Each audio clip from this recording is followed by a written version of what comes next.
सोचो, एक दिन सुबह उठो और देखो तुम्हारी जिंदगी तुम्हारे हाथ पर टिक टिक करके घट रही है। तुम्हारी उम्र हमेशा 25 रहती है, लेकिन जैसे ही वो घड़ी 0 पर पहुंचती है, सब खत्म। इस दुनिया में पैसा कुछ नहीं, असली दौलत है वक्त। कहानी शुरू होती है डेटन की धूल धूसरित बस्तियों से, जहां किसी के पास एक दिन से ज्यादा जीने का वक्त नहीं होता। विल और उसकी माँ सुबह सुबह उठ चुके हैं। दोनों जानते हैं हर सेकंड की कीमत है। माँ काम पर जाने की तैयारी कर रही है, हाथ पर चमकती घड़ी देखती है। कुछ ही घंटे बचे हैं। दोनों धीरे धीरे बात करते हैं। लोन की किस्त को लेके परेशान हैं। किराया फिर बढ़ गया है, लेकिन पैसों में नहीं, वक्त में। यहाँ हर चीज की कीमत वक्त से चुकानी पड़ती है। विल उसे दिलासा देता है कि आज फैक्ट्री में कुछ एक्स्ट्रा घंटे कमा लेगा। बाहर सड़कों पर लोग भागते दौड़ते नजर आते हैं। कोई समय खरीद रहा है, कोई बेच रहा है, कोई भीख मांग रहा है। यहाँ दुकानें हैं जो मिनट गिरवी रखती हैं, एटीएम है जो जिंदगी ट्रांसफर करते हैं। एक कॉफी की कीमत है 4 मिनट। विल फैक्ट्री की ओर बढ़ता है, लोहे और मशीनों से भरी वो जगह जहाँ सैकड़ों मजदूर मशीनों की तरह काम करते हैं। उन चीजों को बनाते हैं जिन्हें वो खुद कभी नहीं खरीद सकते। शाम को थका हारा विल एक लोकल बार में पहुंचता है। कोने में एक आदमी बैठा है, शांत, आत्मविश्वासी, महंगे कपड़ों में। पर असली ध्यान खींचता है उसका हाथ। उस पर चमक रहा है 100 साल से ज्यादा का वक्त। इस इलाके में इतना वक्त दिखाना मौत को बुलाने जैसा है। धीरे धीरे बार में फुसफुसाहट शुरू होती है। मिनटमैन यहाँ हैं और उनका लीडर फोर्टिस उस आदमी की घड़ी पर नजर रखे हुए हैं। विल समझ जाता है आगे क्या होने वाला है। वो उस अमीर आदमी को चेतावनी देता है कि ये इलाका जीने वालों के लिए नहीं है, लेकिन आदमी बस मुस्कुरा देता है, मानो मरने को तैयार हो। तभी विल उसका हाथ पकड़ के भागता है। दोनों पीछे के दरवाजे से निकलकर गलियों में दौड़ते हैं, मिनटमैन उनके पीछे। विल को हर मोड़, हर बंद रास्ते का पता है। किसी तरह वो नदी किनारे एक पुरानी इमारत में छिप जाते हैं। वहां पहली बार वो अमीर आदमी बोलता है, मेरा नाम हेनरी है, हेनरी हैमिल्टन। विल बताता है कि वो 25 साल और 3 दिन से जिंदा है। हेनरी मुस्कुरा के कहता है, तू खुशकिस्मत है, तुझे हर सेकंड की कीमत समझ आती है। विल हैरान होता है, पूछता है, जब तेरे पास 100 साल हैं तो मरना क्यों चाहता है? हेनरी कहता है, मैं बहुत जी चुका हूँ, सब कुछ देख लिया है, वही लोग, वही लालच। विल उसे समझाता है कि अब सो जाओ, चिंता मत करो, मैं तेरा वक्त नहीं लूंगा। सुबह जब विल उठता है तो कुछ अलग महसूस होता है। पास में हेनरी नहीं है। उसने अपना सारा वक्त विल को दे दिया है और खुद खत्म हो चुका है। विल कुछ पल वहीं खड़ा रह जाता है, हैरान, शुक्रगुजार और उलझन में। फिर उसे याद आता है उसकी माँ। उसके पास अब कुछ घंटे भी नहीं बचे थे। वो दौड़ पड़ता है। उधर उसकी माँ रेचल बस में है, बेटे तक पहुंचने की कोशिश में। वो अपना हाथ देखती है, सिर्फ आधा घंटा बचा है। कंडक्टर 2 घंटे का किराया मांगता है, लेकिन उसके पास नहीं है। ड्राइवर बिना किराए के बस आगे नहीं बढ़ाता। मजबूरन वो उतरती है और नंगे पैर सुनसान हाईवे पर भागने लगती है। विल भी उसी तरह भाग रहा था अपनी माँ की तरफ। उसने सड़क के उस पार उसे देखा, जोर आजमाइश से भागते हुए। वह उसका नाम पुकारता है, हाथ बढ़ाता है, पर जैसे ही उनके हाथ छूने वाले थे, उसकी माँ की घड़ी 0 हो जाती है। वह उसकी बाहों में गिर जाती है, निर्जीव, और एक भी सेकंड ट्रांसफर होने से पहले ही सब कुछ खत्म हो जाता है। कुछ घंटे बाद एक काली चिकनी गाड़ी आती है और उसमें से एक लंबे कोट में आदमी उतरता है, रेमंड लियोन। वो एक टाइम कीपर है, इस दुनिया का कानून लागू करने वाला। वह हेनरी के शव तक पहुंचता है और देखता है कि उसका समय खत्म हो चुका है। रेमंड पास के कैमरे की फीड देखता है और उसकी डिवाइस पर एक नाम चमकता है, विल सालास। गेट्टो का वो आदमी अब 100 सालों से ज्यादा चोरी किया हुआ समय साथ लेके चल रहा है। मां खो देने के बाद विल सीमा पार कर न्यू ग्रेनेड जाता है, देश का सबसे अमीर टाइम जोन। वो लग्जरी होटल रूम लेता है और उसी रात एक बड़े कसिनो में घुस जाता है, जहां लोग सदियां बाजी में लगाते हैं जैसे कोई जेब की चीज। एक टेबल पर वो एक ऐसे आदमी को देखता है जिसके चारों ओर सिक्योरिटी और ध्यान जुटा है, फिलिप वाइस, जिनमें सबसे अमीरों में से एक। विल उनके टेबल में शामिल होता है और पोकर खेलता है। दांव पर समय। टेंशन काफी है। हर बढ़त के साथ हर किसी की घड़ी ज्यादा तेज चमकने लगती है। विल शांत रहता है, बेखौफ, दशकों दांव पर लगा देता है बिना हिचकिचाहट के। आखिरी राउंड में फिलिप बड़ा दांव लगाता है, हजारों साल। पूरा टेबल सन हो जाता है। विल रुकता है, उसकी घड़ी तेजी से घट रही होती है और फिर वह सब कुछ लगाने का फैसला करता है। आखिरकार वो जीत जाता है। 1100 साल। टेबल फुसफुसाहट से गूंज उठता है। फिलिप बस मुस्कुराता है, विल का हाथ मिलाते हुए, और उसकी बेटी सिल्विया, खूबसूरत, जिज्ञासु और अपने अमर जगत से उबी हुई, वहां होती है। सिल्विया ने पहली बार किसी ऐसे इंसान से मुलाकात की है जो सब कुछ दांव कर लगाने से डरता नहीं। रात के बाद वे फिर एक पार्टी में मिलते हैं। संगीत धीमा है। दोनों नजदीक आते हैं पर अलग दुनिया से, एक जो रोज मौत देख चुका है और एक जिसने कभी उसकी कल्पना भी नहीं की थी। तभी पार्टी बीच में ही रुक जाती है। दरवाजे खुलते हैं और रेमंड अपनी टाइम कीपर्स की टीम के साथ अंदर आता है। वह सीधे विल की तरफ बढ़ता है और कहता है, तुम समय की चोरी के आरोप में गिरफ्तार हो।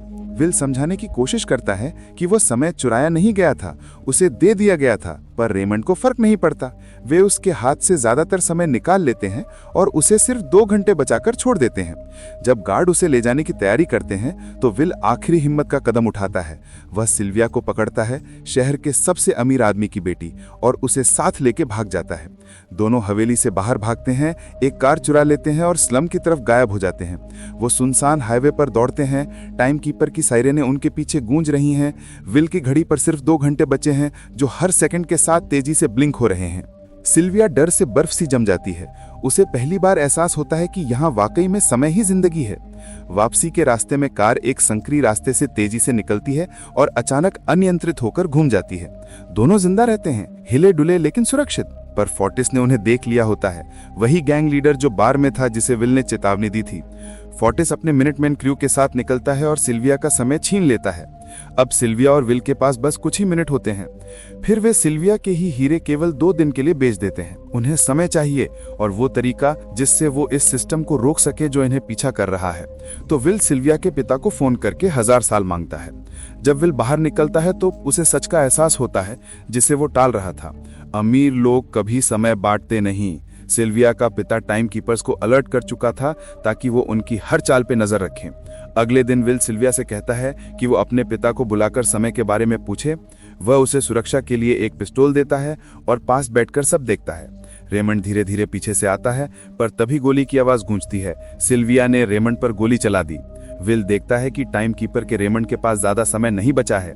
टाइम कीपर अपने घड़ी पर कुछ ही घंटे रख सकते हैं ताकि उन्हें लूटा न जा सके। विल अपने कुछ मिनट उसके समय में ट्रांसफर कर देता है ताकि रेमंड जिंदा रहे। वो जानता है कि उस घड़ी को खत्म होते हुए देखना कैसा होता है, और भले ही रेमंड ने उसका पीछा किया, वो नहीं चाहता कि वो उस तरीके से मर जाए। विल उसे स्लम में वहीं छोड़ जाता है। उसके बाद विल और सिल्विया छिपना बंद कर देते हैं। वो टाइम बैंक्स और डिलीवरी ट्रकों को लूटने लगते हैं स्लम के लोगों की मदद से। हर बार जब वे चुराते हैं तो जरूरतमंदों के साथ समय बांटते हैं। जो लोग मरने के एकदम करीब थे, अचानक उनके पास दिन और हफ्ते आ जाते हैं। स्लम में बदलाव आने लगता है। पहली बार लोग अपनी घड़ियों को देखने से डरते नहीं। एक छोटे सुरक्षित कमरे में बैठकर विल ट्रिक समझाता है जो उसके पिता ने सिखाई थी। विचार सरल है, जब कोई तुम्हारा समय लेने आए तो फौरन लड़ने की बजाय अपने पास के कुछ सेकंड का इस्तेमाल करो जिससे सामने वाला अपना हाथ दिखाए और उसकी रक्षा ढीली पड़ जाए।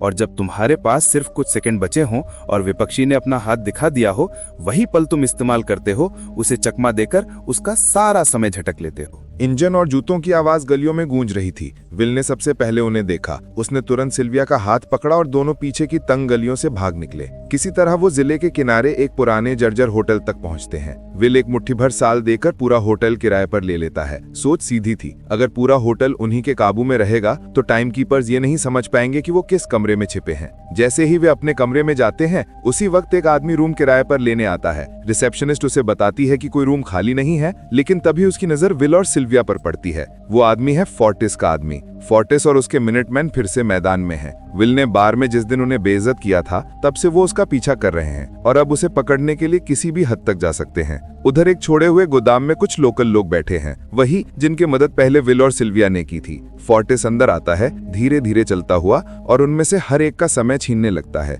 एक एक कर सबकी घड़ियां 0 पर पहुंच जाती हैं और वे जमीन पर गिर जाते हैं। उसे सबकी जरूरत नहीं, बस एक की जो बोले।